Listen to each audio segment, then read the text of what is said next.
எவைகளெல்லாம் ஷரீஅத்தினுடைய பார்வையில், மார்க்கத்தினுடைய பார்வையில் அசுத்தமானவைகளாக, நஜீஸானவைகளாக, அருவருப்பானவைகளாக, அழுக்கானவைகளாக கருதப்படுகிறதோ அத்துணை விடயங்களையும் அன்பு நபி அவர்கள் தன்னுடைய உம்மத்தாளர்களுக்கு ஹராமாக்கியிருக்கிறார்கள்.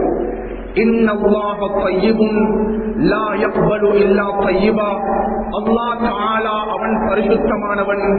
அவன் தன்னுடைய படைப்பினங்களிலிருந்து வெளியாகக்கூடிய அத்துணை செயல்பாடுகளையும் பரிசுத்தமான செயல்பாடுகளாக இருப்பதை அல்லாஹ் விரும்புகிறான்.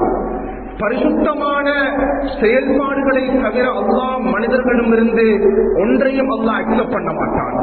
கண்ணியமானவர்களே, எனவே புனித இஸ்லாம் மார்க்கம் அன்பு நபியுடைய உம்மத்தாகிய நம்மவர்களுக்கு அத்துணை விடயங்களையும் பரிசுத்தமான விடயங்களாக முன்வைத்திருக்கிறது. கண்ணியமானவர்களே, எவைகளெல்லாம் அழுக்காகவும் அசுத்தமானவைகளாகவும் நஜீஸானவைகளாகவும் ஷரீஅத்துடைய பார்வையில் கருதப்படுகிறதோ அத்துணை விடயங்களையும் இஸ்லாம் நம்மவர்களுக்கு தெள்ளத் தெளிவாக ஹராமாக்கியிருக்கிறது. கண்ணியமானவர்களே, இது அன்பு நபியவர்களுக்கும் ரசூலுல்லாஹுடைய உம்மத்தாளர்களுக்கும் மாத்திரமல்ல, அல்லாஹ் தஆலாவினுடைய ஆர்டர், அல்லாஹ் தஆலாவினுடைய கட்டளை. நபி ஆதம் அலைஹிஸ்ஸலாம் அவர்கள் முதல் அன்பு நபியவர்கள் வரைக்கும் அத்துணை நபிமார்கள் ரசூல்மார்களுக்கும் அல்லாஹ் தஆலா கூறுகிறான், யா அய்யுஹர் ருசுல் குலூ மினத் தய்யிபாத்தி வஅமலூ ஸாலிஹா. நபிமார்களே, ரசூல்மார்களே, நீங்கள் நபிமார்களாக இருக்கலாம், நீங்கள் ஒரு ரசூலாக இருக்கலாம். நபிமார்கள் ரசூல்மார்களாக இருந்தாலும் அவர்கள் இந்த உலகத்தில் பரிசுத்தமான விடயங்களை மாத்திரம் தான் எடுத்துக் கொள்ள வேண்டும். கண்ணியமானவர்களே, நபி ஆதம் அலைஹிஸ்ஸலாம் அவர்கள் அசுத்தத்தில் கை வைத்தார்கள். நபி ஆதம் அலைஹிஸ்ஸலாம் அவர்கள் நஜீஸை துவைக்க ஆரம்பித்தார்கள். அல்லாஹ் தஆலா அது நபி ஆதமாக இருந்த போதிலும் சுவனத்திலிருந்து நபி ஆதமை அல்லாஹ் தூக்கி வெளியே போட்டான். கண்ணியமார்களே, அல்லாஹ் குர்துபி ரஹ்மத்துல்லாஹி அவர்கள் தெளிவுபடுத்துகிறார்கள், நபிமார்களுக்கே இவ்வாறு என்றால், ரசூல்மார்களுக்கே இவ்வாறு என்றால், மனிதர்களாகிய நாம் எம்மாத்திரம் ஒவ்வொரு மனிதனும் அன்பு நபியுடைய சமுதாயத்தில் முஸ்லிம்கள் முஸ்லிம்கள் பரிசுத்தமான விடயங்களை பற்றி பிடித்துக் கொள்ள வேண்டும். அசுத்தமான, ஹராமான, நஜீஸான, அழுக்கான, அருவருப்பான விடயங்களை விட்டும் ஒரு மனிதன் தன்னை பாதுகாத்துக் கொள்ள வேண்டும்.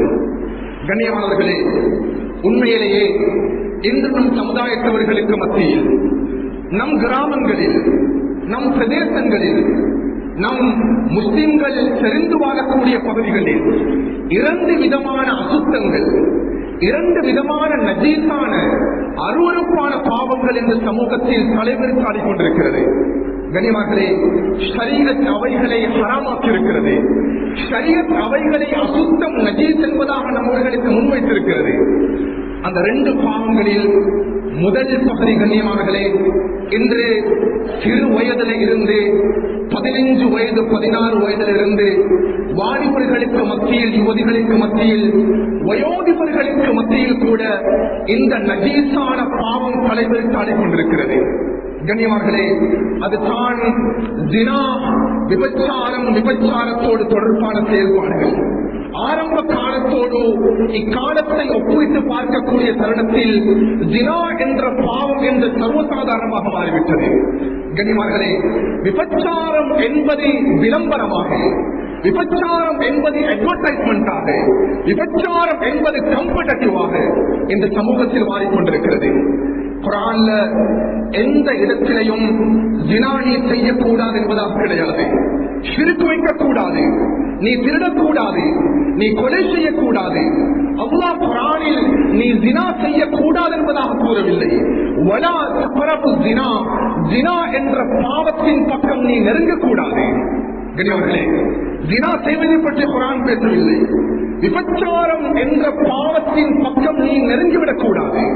வலா தக்ரபு ஜினா, குர்ஆன் அவ்வளவு ஆழமான, அசுத்தமான, நஜீஸான, அருவருப்பான பாவமாக விபச்சாரத்துடைய பாவத்தை முன்வைத்திருக்கிறது.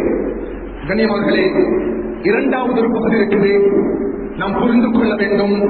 சுப்ஹானல்லாஹ், இன்று 10 வயது குழந்தைகள் இருந்து 12 வயது குழந்தைகள் இருந்து 13 வயது 14 வயது வாலிபர்களுக்கு மத்தியில், பெண்களுக்கு மத்தியில், ஆண்கள் பெண்கள் என்ற எந்த வேறுபாடும் கிடையாது.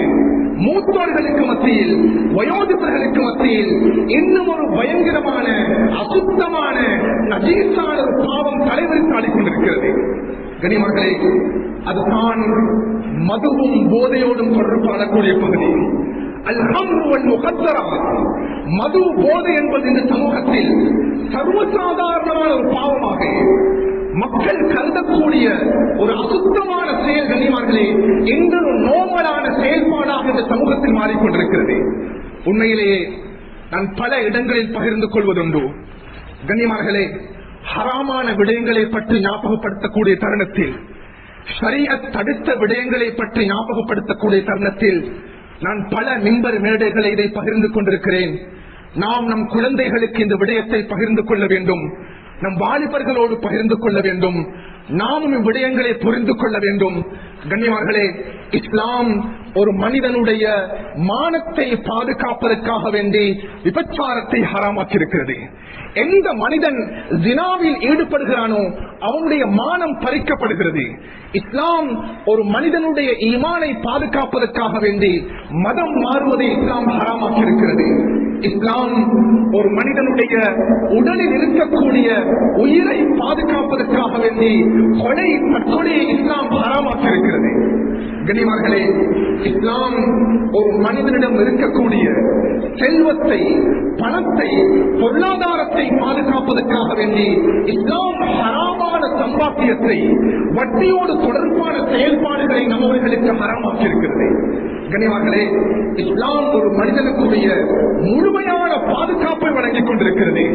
ஒரு மனிதனுடைய மானத்துக்குரிய பாதுகாப்பு, ஒரு மனிதனுடைய உடம்பில் இருக்கக்கூடிய உயிருக்குரிய பாதுகாப்பு, ஒரு மனிதனுடைய ஈமானுக்குரிய பாதுகாப்பு, ஒரு மனிதனுடைய பணத்திற்குரிய செல்வத்துக்குரிய பாதுகாப்பு.